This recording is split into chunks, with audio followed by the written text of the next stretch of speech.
honor, seguridad,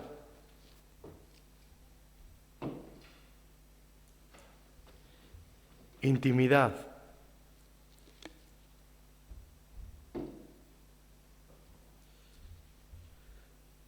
privacidad,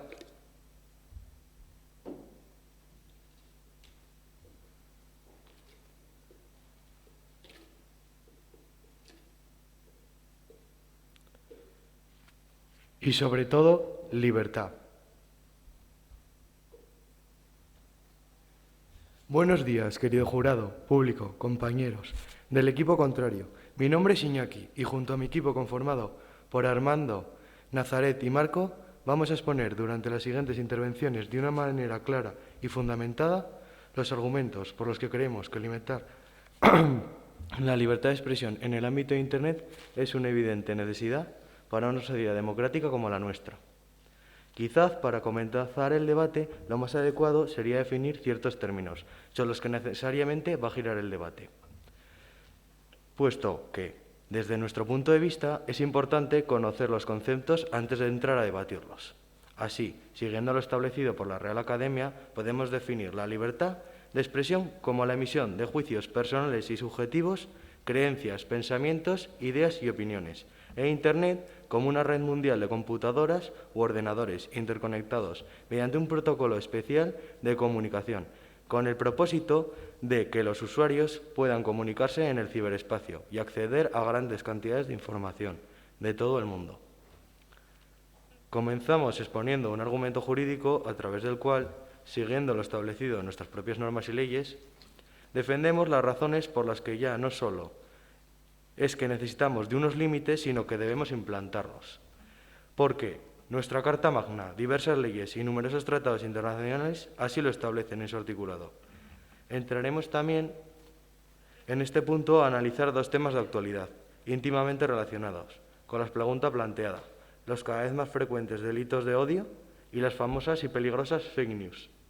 Además, hablaremos de la evolución del derecho, ya que recordaremos que muchas de nuestras normas son anteriores a la aparición de Internet, algo que potencia la necesidad de una nueva regulación.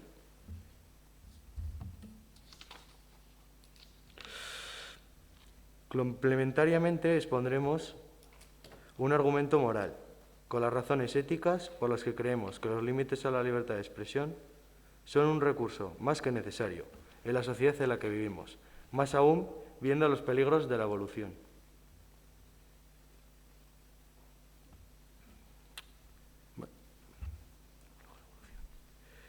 Veremos ejemplos concretos y hablaremos de aspectos tan importantes como el anonimato, el bullying e incluso de la amenaza que todo esto puede suponer para el sistema democrático en el que vivimos.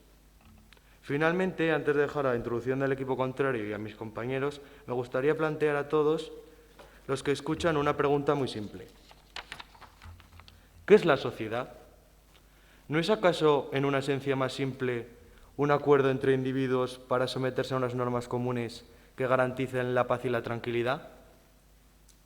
Por tanto, teniendo en cuenta lo que acabo de contar y por todo lo que expondremos a continuación, no solo podemos, sino que debemos afirmar que es imperativo poner unos límites a la libertad de expresión en el mundo online. Muchas gracias.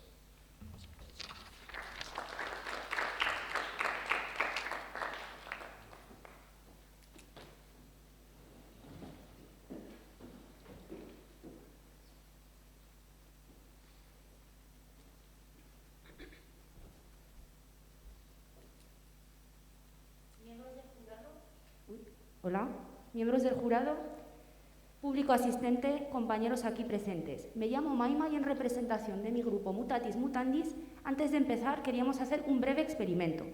Queríamos saber quiénes de los que están aquí presentes nunca han utilizado una red social.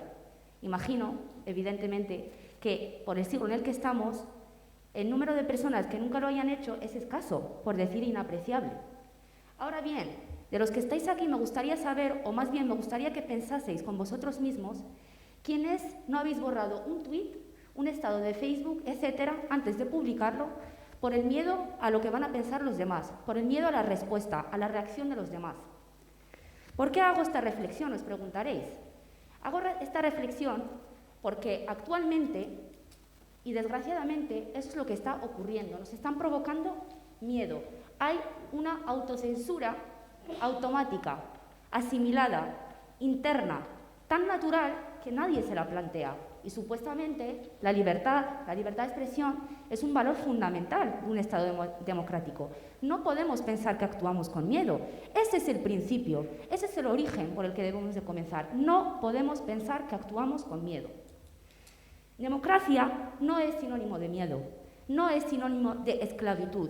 Nos quieren hacer esclavos por nuestras propias ideas, por nuestras propias palabras. ¿Qué podemos pedir? Actualmente, Internet y las redes sociales son el instrumento más poderoso sobre la Tierra para poder difundir esa libertad de expresión, en su doble vertiente, tanto como derecho a expresarnos como derecho a recibir información.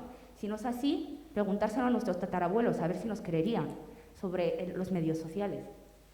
El problema que se plantea aquí, compañeros, no es Internet, no son las redes sociales, son el uso que se hace de las mismas. Por poneros un ejemplo, hay conductas que no se pueden erradicar si el autor es anónimo, pero es que tampoco se van a erradicar si no lo es. Y eso es lo que vamos a demostrar hoy nosotros aquí. La utilización masiva de las redes, la facilidad para su acceso, el manejo por personas tan jóvenes y el anonimato hace que este tipo de medios se utilicen para cometer delitos, para cometer conductas de acoso, conductas delictivas, conductas abusivas. No obstante, nosotros, mutatis mutandis, vamos a demostrar que estas conductas no necesariamente se van a limitar y se van a eliminar limitando la libertad de expresión. Ni tampoco son un efecto ni son una consecuencia del libre ejercicio de este derecho. Los fundamentos que vamos a utilizar son las claves de bóveda de un Estado democrático. Vamos a entrar en detalle en todos aquellos problemas actuales en la sociedad que han detallado los compañeros. El anonimato, el bullying, el ciberacoso, los discursos del odio, la incitación a la violencia, etcétera, etcétera, etcétera. Hoy en día y en la vida real hay problemas por todos lados, pero no directamente tienen que ser consecuencia del ejercicio de la libertad de expresión.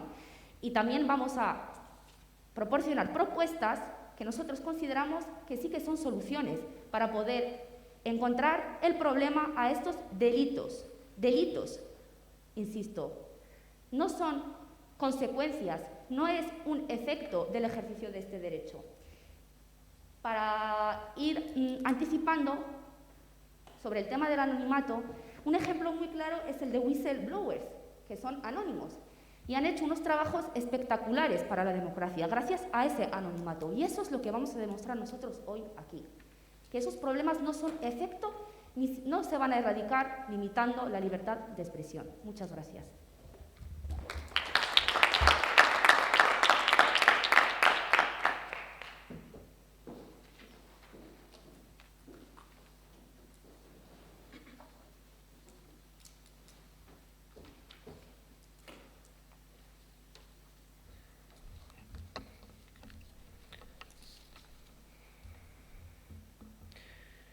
Buenos días.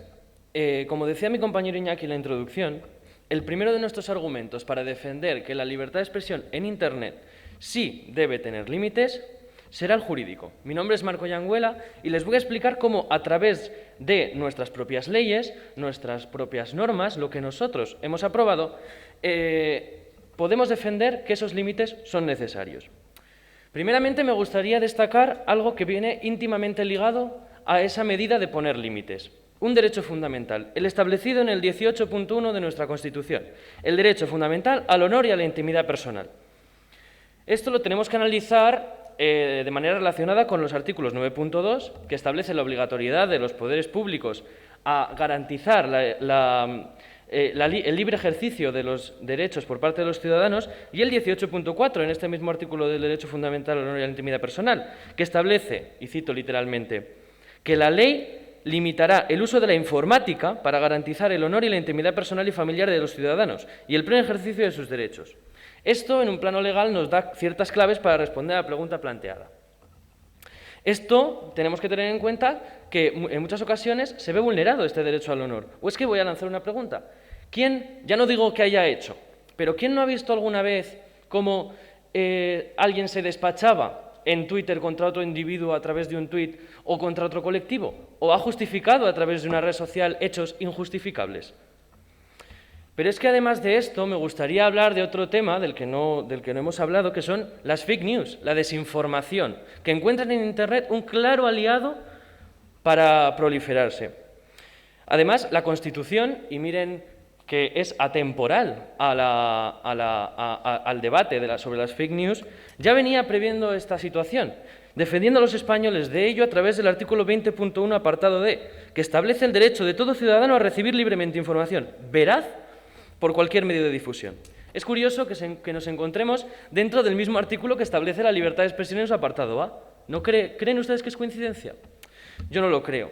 Me gustaría hablar también de la evolución del derecho, ya que vamos a recordar que las normas que actualmente encontramos para poner límites a la libertad de expresión son de un tiempo en el que las redes sociales e Internet no se encontraban en su máximo auge como es ahora. El derecho tiende a evolucionar, el derecho evoluciona con la sociedad. Por lo tanto, creo que es necesario establecer unos límites a la libertad de expresión. Sí, dígame. 11M. Fue ETA. Lo dijo el Gobierno. ¿No creen que las fake news no solo son una cosa de las redes sociales? Por supuesto que se pueden dar fake news fuera de las redes sociales. Lo único que estamos defendiendo nosotros es que, efectivamente, las redes sociales e Internet en general, como plantea la pregunta del debate, son un medio utilizado por los autores de estas fake news de una manera sencilla para proliferar este problema. Sigo y después le doy la palabra. He hablado del derecho nacional, pero en el derecho internacional también encontramos artículos que nos dan a entender que debemos establecer esos límites. El Convenio Europeo de Derechos Humanos e incluso la Declaración Universal de Derechos Humanos. Por tanto, tenemos una serie de artículos que no solo nos incitan, no solo nos apoyan en esta decisión de tener que tomar decisiones, sino que además nos dicen que tenemos que hacerlo. ¿Quería preguntarme algo? Sí, gracias. Usted está utilizando un argumento desde la perspectiva jurídica y que es, al fin y al cabo, un límite ya regulado. ¿Qué argumento es este? Como he dicho anteriormente, el derecho tiene que evolucionar y estos límites que tenemos actualmente son de un tiempo en el que sí existía Internet, empezaba a verse, pero no estaba en el nivel en el que está ahora de popularidad. Finalmente, me van a dejar que hable de un tema, porque ustedes en la introducción han hablado de delitos, han hablado de ciertos delitos que provoca el exceso de libertad de expresión. Me gustaría hablar de los delitos de odio, que más adelante también desarrollaremos en un argumento moral con mi compañero Armando. Unos delitos de odio que, como pueden ver en el siguiente gráfico, han encontrado en las redes sociales un claro aliado. Vemos que entre 2014 y 2019 ha habido un incremento de más del 54% en los delitos de odio. Creo que esto y la proliferación de las redes sociales no es una coincidencia. Así, por tanto, teniendo en cuenta la ayuda que Internet y concretamente las redes sociales brindan a estos problemas y que nuestras propias normas nos obligan, nos mandan poner unos límites, nos mandan proteger a los ciudadanos frente a estos problemas, podemos asegurar que sí, que es necesario poner unos límites a la libertad de expresión en Internet. Muchas gracias.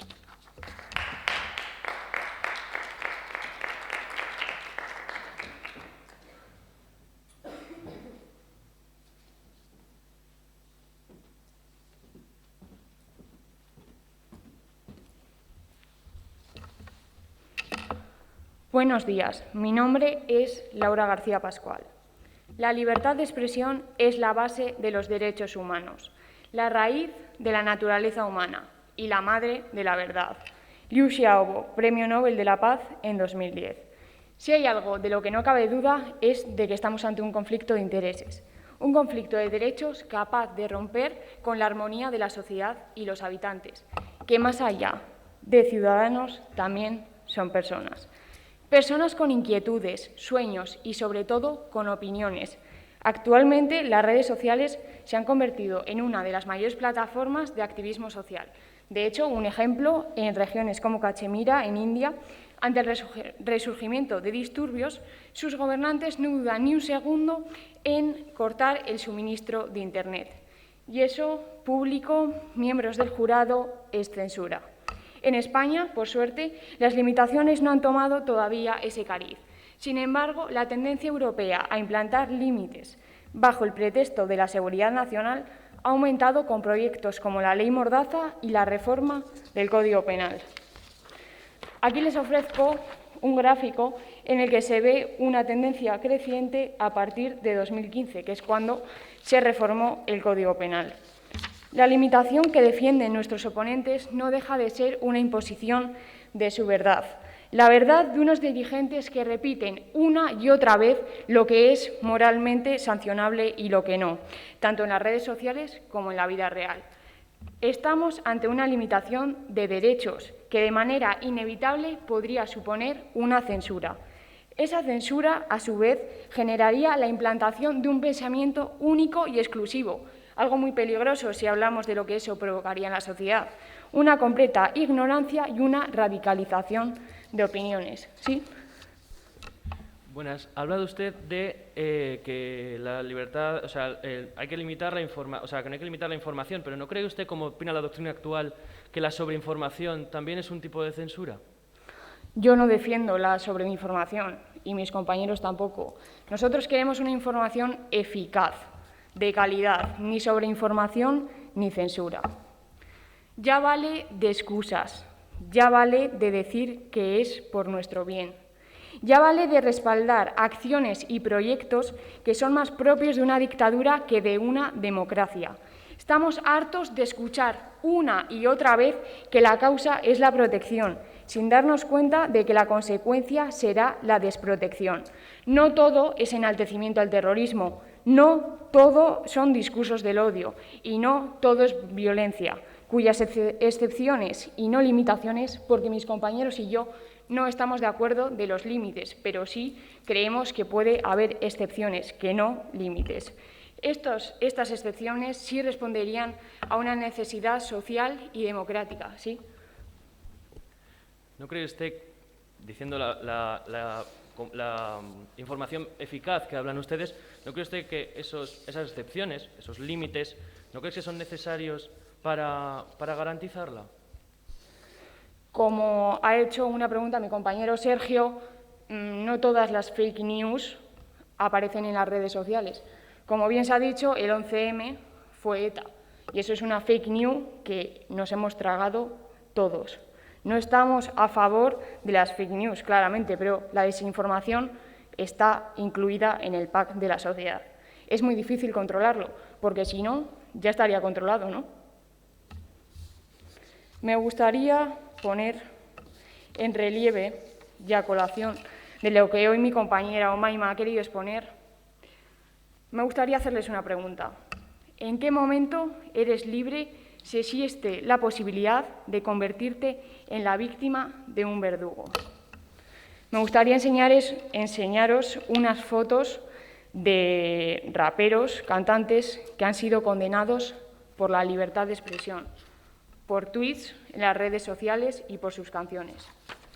César Strawberry, Valtonic. Y por último, y creo que menos conocido, Cassandra Vera. No me parecería que sería adecuado terminar sin hacerles una pregunta final. ¿Dónde reside el bien y el mal cuando es su bien el que se ensalza y el nuestro el que se persigue? Muchas gracias.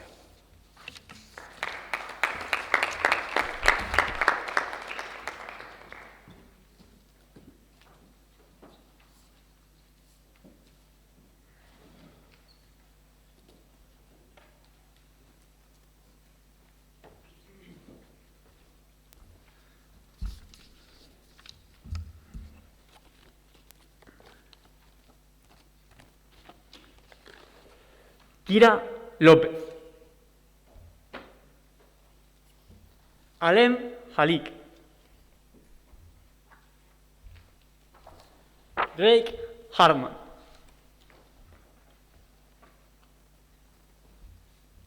¿Conocen esos nombres? No, ¿verdad? Y ya, nadie lo hará. ¿Sabéis por qué? Porque la libertad, porque Internet y porque las redes sociales no tienen límites. Porque alguien decidió que era gracioso acosarlos hasta en la intimidad de su casa. Zona en la que se presume que está su zona de confort.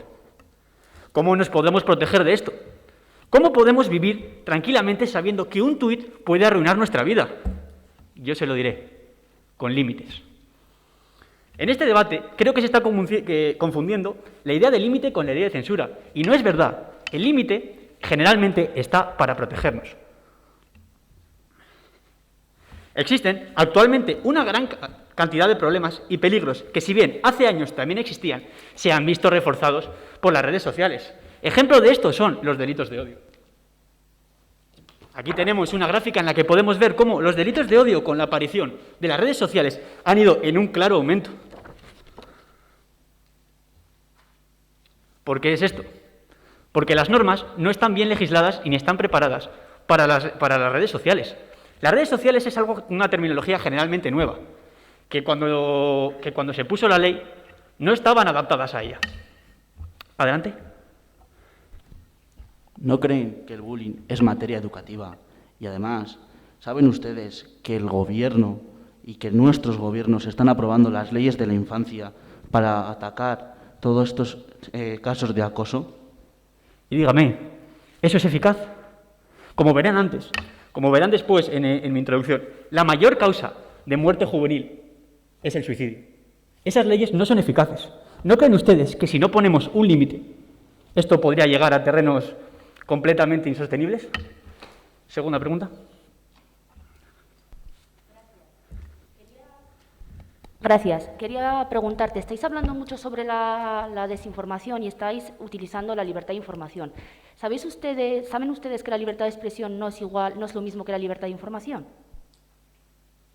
Perdone, ¿puede repetirme la pregunta? Sí, no hay ningún problema. Digo que estáis hablando de los fake news y estáis utilizando la libertad de información para poder justificarlo. ¿Saben ustedes que no es lo mismo la libertad de expresión que la libertad de información, que están separadas? Pero en las redes sociales no se separa. No está ese conocimiento. Nadie nos ha enseñado ni nadie nos ha gestionado en qué es fake news, qué no es fake news. Por eso se deben de limitar. Aparte de esto, como iba diciendo antes, en las redes sociales es un caldo de cultivo perfecto para cometer este tipo de delitos. ¿Por qué? Porque te proporcionan algo clave, que es el anonimato. No son pocos los estudios que demuestran que la capacidad que ofrece Internet a personas para realizar actos que no directamente se les pueden atribuir pueden radicalizar sus comportamientos, de forma que cuando ellos se vean en contraparte serían incapaces de reconocerse. Ahora le doy la palabra. ¿Quieren un ejemplo de esto? Por ejemplo, el Chocas, famoso streamer español, el cual tenía 2 cuentas de Twitter. Una normal, con su nombre de verdad, en el que se dedicaba a subir cosas de redes sociales, como haríamos cada uno, y una con un nombre falso, en el cual se dedicaba a insultar, a faltar al respeto y a amenazar a toda clase de personas. ¿Creen que eso es libertad? ¿Quién protege la libertad de esas personas a las que ha insultado? Adelante con su pregunta, por favor. ¿Sabe que en Estados Unidos se producen manifestaciones homófobas, racistas, xenófobas? Es más, hay políticos como Donald Trump que la llevan en campaña. ¿No creéis que la pluralidad y su libertad de expresión a través de las redes sociales no les hace mejor democracia? No acabo de entender la pregunta. Me ha hablado sobre manifestaciones. Aquí estamos tratando el tema de las redes sociales. Por eso pretendemos poner límites, para que con esos límites no se pueda generar... Ya es muy tarde para la pregunta.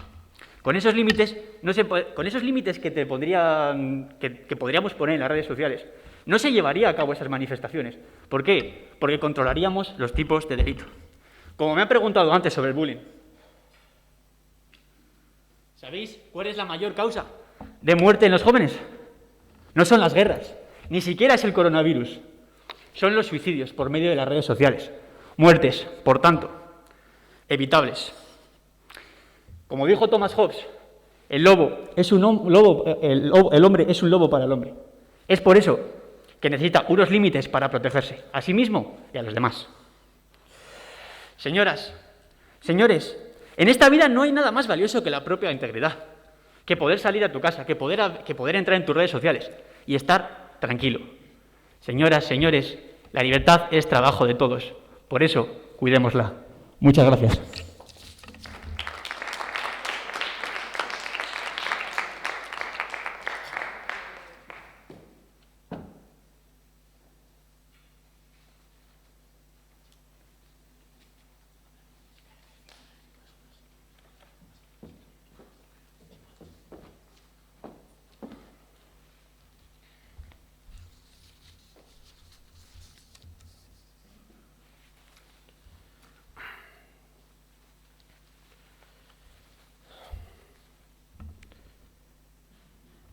Buenos días, mi nombre es Anónimo y me encuentro en un régimen totalitario, concretamente en Venezuela.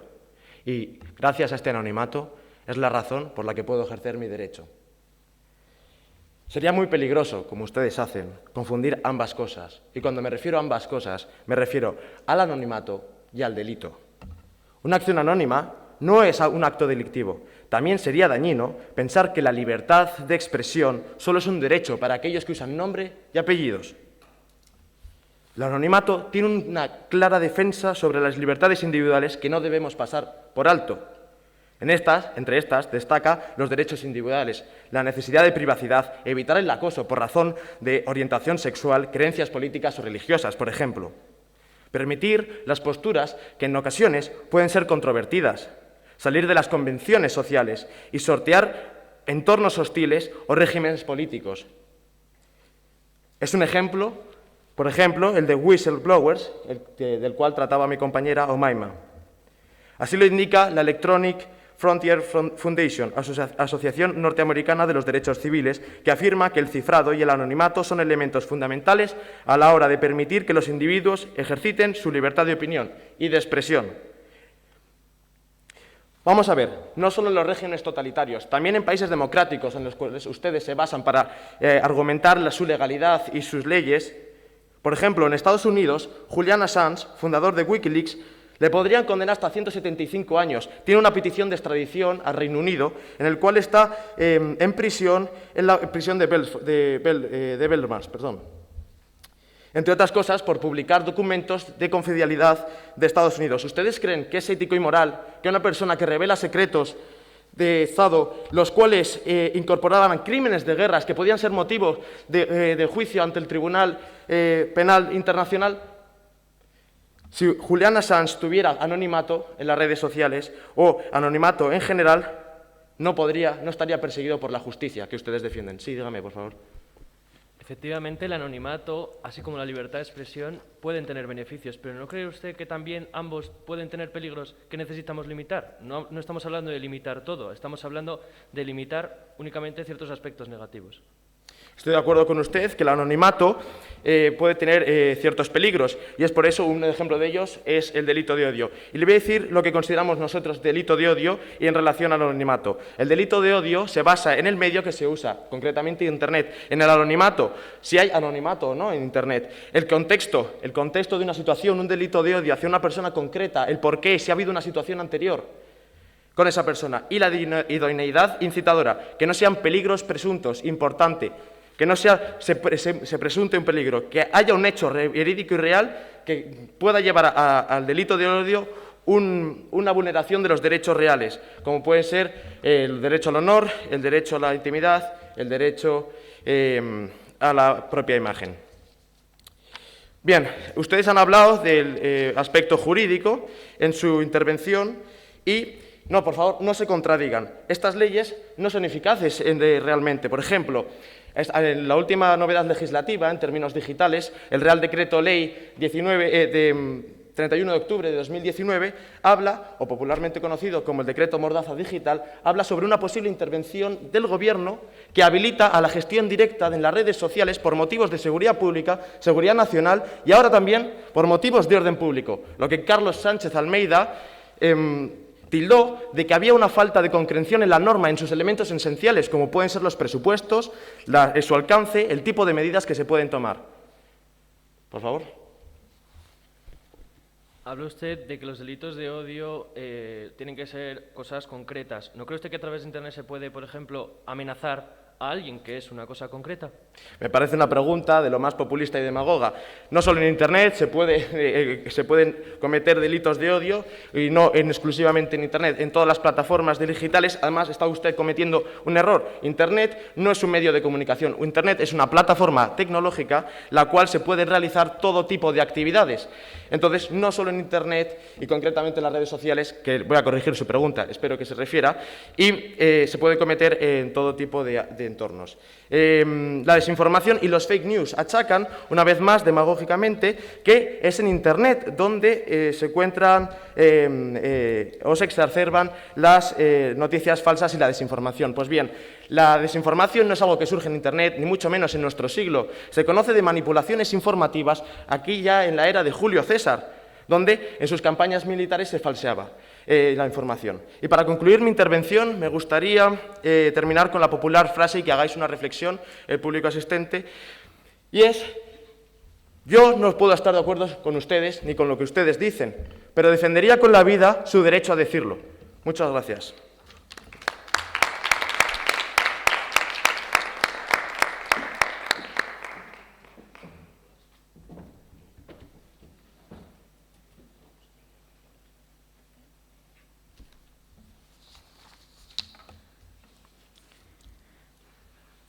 Compañeros, querido público y miembros del jurado, mi nombre es Marta Gómez y, como ya se ha dicho, la libertad de expresión está limitada a día de hoy.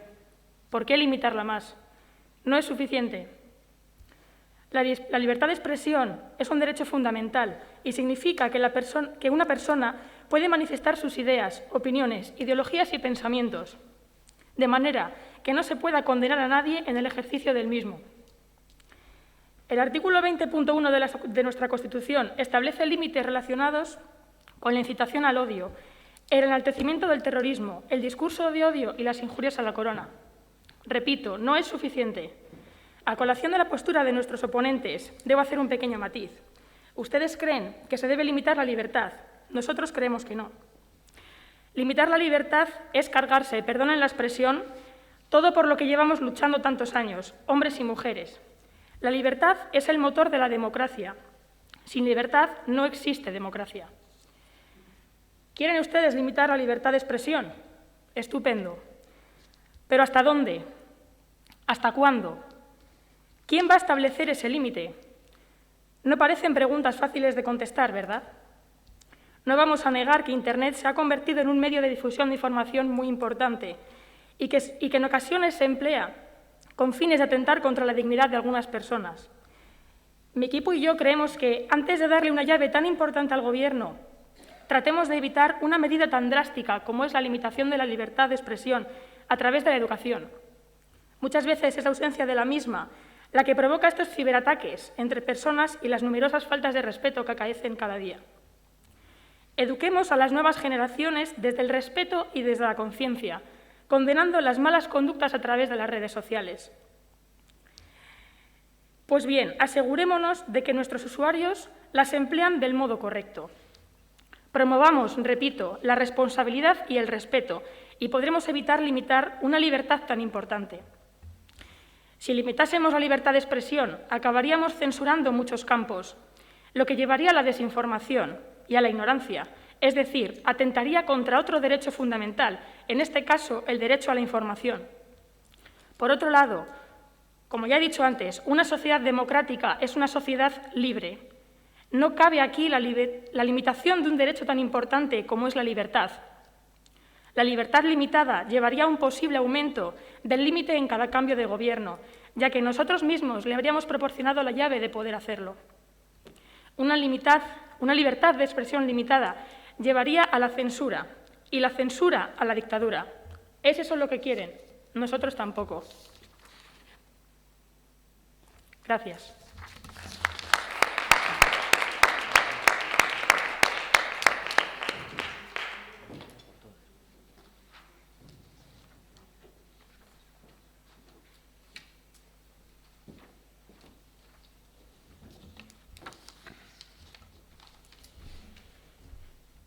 Buenos días a todos los que se encuentran hoy aquí presentes. Lo primero, me gustaría agradecer a la universidad, al jurado, al equipo contrario, al público y a mi propio equipo la oportunidad que se nos ha brindado hoy aquí. Mi nombre es Nazaré Parada y voy a ejecutar la conclusión de por qué sí debemos estar a favor de ponerle límites a la libertad de expresión en Internet. Durante las anteriores intervenciones, nuestro equipo ha dejado de forma clara e impecable la respuesta a la pregunta que se nos ha realizado, porque sí, debe tener límites la libertad de expresión en Internet. Nuestro equipo estima que el grupo opuesto se ha quedado un tanto escaso en argumentos como de evidencias y sentimos que no han sido capaces de justificarse de manera convincente, ya que han confundido los límites con la censura y vosotros mismos habéis defendido excepciones que no son otra cosa que los mismos límites. Tenéis razón, la libertad es un derecho fundamental, pero esa libertad se encuentra unido al honor y a la intimidad, como ya ha dicho mi compañero Marco. Por otra parte, nuestro grupo ha defendido, por medio del argumento jurídico, el derecho fundamental al honor y a la intimidad personal, en la protección frente a la desinformación, en lo establecido en los diferentes tratados internacionales y en un análisis de preocupante aumento de los delitos de odio. Por otra parte, se ha defendido un argumento moral basado en la protección de nuestros niños frente al ciberbullying. ¿Por qué? Porque su peligrosidad se ve aumentada a través del anonimato que Internet y, por ende, las propias redes sociales proporcionan. Finalmente, me gustaría volver al inicio del debate, a la introducción realizada por mi compañero Iñaki Sos García. Él nos ha expuesto una serie de valores, ideas, derechos que a lo largo del debate y a través de las diversas argumentaciones hemos podido observar que son la base del concepto de la misma libertad. Honor, seguridad, intimidad, privacidad, son derechos que, si bien es cierto que por ellos mismos no establecen unos límites a la libertad de expresión, pero sí pueden tambalearse si no son protegidos frente al abuso de esta. Bien, teniendo esto en cuenta y a vista de la capacidad de Internet de fomentar los delitos de odio, la desinformación, el bullying, los peligros a la democracia, podemos afirmar que son necesarios unos nuevos límites de este mundo online, en este mundo aún por regular. ¿Por qué? Muy simple.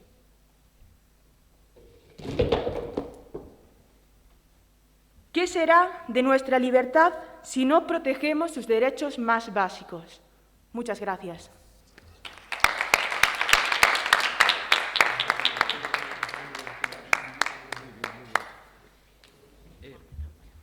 Antes de retirarnos a deliberar, queríamos decir que tenemos que realizar un par de apercibimientos al equipo Mutatis Mutandis. El primero de ellos por un defecto notable en el uso de la palabra, dejando sin utilizar más de 10 segundos del tiempo concebido en cada turno. En este caso, en la primera refutación, ha habido un defecto de uso de 14 o 12, ¿o cuánto ha sido? De 12 segundos. Y el segundo de ellos por utilización del turno de preguntas para realizar comentarios o aclaraciones durante la segunda refutación del equipo Lumatex. Me gustaría también añadir que durante la conclusión del otro equipo se han añadido una serie de argumentos. ¿Queréis realizar algún comentario vosotros? ¿Me podría explicar el segundo apercibimiento? No. Utilización del turno de preguntas para realizar comentarios o aclaraciones. Durante la refutación la segunda refutación del equipo Lumatex habéis hecho dos preguntas que realmente no eran preguntas, eran aclaraciones. ¿Me podría concretar un poquito más, por favor? Habéis tratado de explicar al otro equipo en qué estaba equivocado, habéis añadido nuevos términos, habéis hablado de la diferencia entre la libertad de expresión y la libertad de información. No consideramos que eso sea una pregunta, puesto que no versaba respecto al debate que estaba teniendo lugar. Creemos que ha sido más un comentario que vosotros habéis realizado para guiar el debate. Un segundito. Y también, por ejemplo, al iniciar la pregunta, se ha iniciado con un ¿sabes qué? Ya cuando se inicia una pregunta con un ¿sabes qué?, aunque se intente formular con una entonación de pregunta, es una aclaración.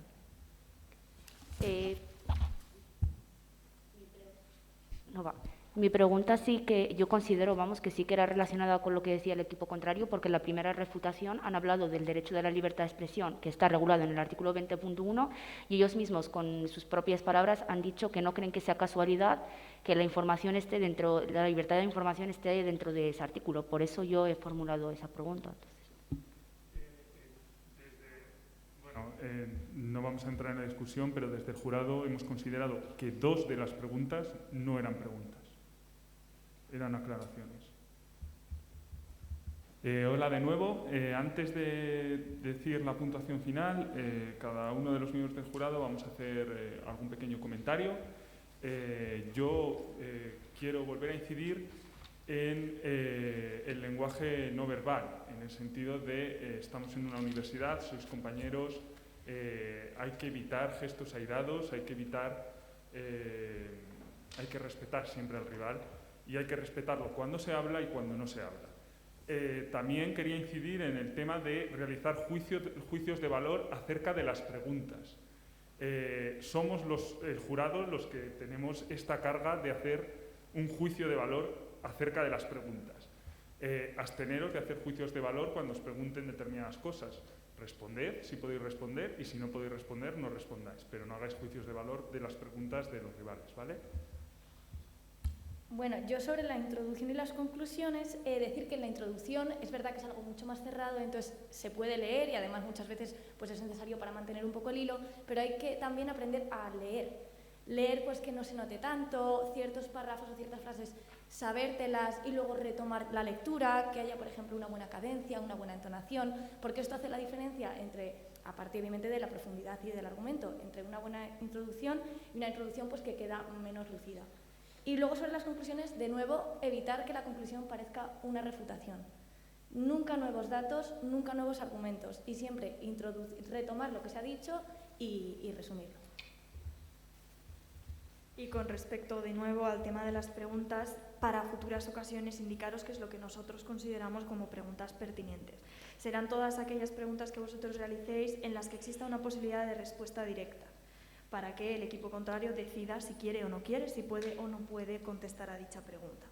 Más allá de eso, también creemos que dentro de las preguntas tenéis que intentar evitar reconceptualizar los conceptos que ya se han definido en el debate, tratar de volver a generar un marco del debate. El marco del debate ya se ha generado. Es entendible que queráis moldearlo dentro de vuestros propios discursos, pero no forma parte ese de, vamos a decir, el principal objetivo de las preguntas. ¿De acuerdo? Indicaros, por último, que ha habido a lo largo de las intervenciones dentro del debate, no en las preguntas, a lo largo de las intervenciones ha habido una serie de preguntas que se han lanzado al aire que creemos que hubieran tenido mucha más fuerza, hubieran sido mucho más útiles si las hubierais utilizado como preguntas directas al otro equipo en lugar de formularlas de una manera abierta a quienes estamos aquí presentes y al otro equipo. ¿De acuerdo? Para que lo tengáis en cuenta para futuras intervenciones. Bueno, teniendo en cuenta todo esto, el equipo Lumatex ha conseguido 11 puntos y el equipo Mutatis Mutandis 10 puntos. Además, tendríamos que restar un punto por la cuestión de los 2 apercibimientos. Con todo, el equipo Lumatex pasa a la siguiente ronda.